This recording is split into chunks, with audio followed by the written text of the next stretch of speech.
총선 전후 야권의 정치 지형이 완전히 달라졌습니다. 아는 기자, 정치부 김유빈 기자 나와 있습니다. 먼저요, 민주당만 봐도 그 내부도 총선 이전 이후가 완전히 달라져요.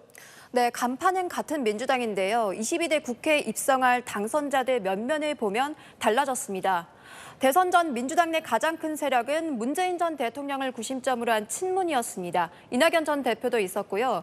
여기에 경기도지사 출신인 이재명 대표가 대선 주자가 되면서 새 축이 형성됐습니다. 그런데 지난 2년 동안 문재인 전 대통령은 퇴임했고 이낙연 전 대표는 이번 총선 과정에서 탈당했습니다. 당대표가 된 이재명 대표와 친명계가 이번에 대거 당선되면서 현재 민주당 이재명당이 됐다는 평가가 나옵니다. 여기에 조국이라는 작지만 새로운 한 축이 등장한 상황이고요. 자, 명실상부한 이재명 대표 체제, 그리고 조국 대표. 어떤 관계로 봐야 될까요? 네, 당장은 양측 다 협력 관계라고 말하고 있습니다. 민주당이 이번에 확보한 의석수 175석이거든요. 패스트트랙과 필리버스터 강제 종료 등을 실시하려면 180석이 필요한데요. 조국 혁신당의 12석이 필요한 겁니다. 조국 혁신당도 민주당 도움이 필요한 건 마찬가지인데요. 개혁적 법안들을 처리하려고 할 텐데 민주당 협조가 불가피하죠. 그러면 윈윈 관계라고 봐야 합니까? 네, 우군인데 경쟁을 해야 하는 미묘한 힘겨루기가 예상됩니다. 조국 혁신당 선거운동할 때처럼 민주당보다 정권 공세 수위를 훨씬 세게 할 거거든요. 민주당 관계자는 조국 혁신당처럼 지르기엔 민주당이 덩치가 너무 크고 국민들에게 안정감도 줘야 한다고 고민을 드러내기도 했는데요.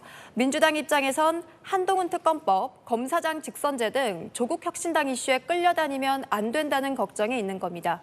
두 번째로 조국 혁신당이 12석을 확보하고 조국 대표의 입지도 커졌습니다. 이 경쟁 관계가 대선까지 가는 게 아니냐 변수가 생긴 건데요.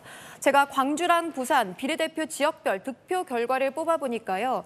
조국 혁신당이 더불어민주연합을 앞섰습니다. 민주당의 지지 텃밭으로 불리는 광주, 호남에서도 앞섰고 지역구 18석 중 17석을 국민의힘이 휩쓸었던 부산에서도 조국 혁신당이 2위를 했습니다.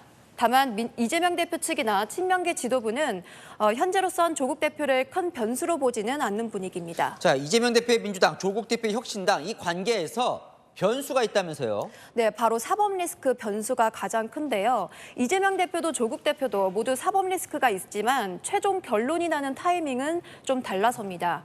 이재명 대표 재판들은 아직 1심 중이고 1심에서 유죄가 난다 해도 당내 이재명 대표 입지는 크게 영향이 없을 것이라고 보고 있습니다.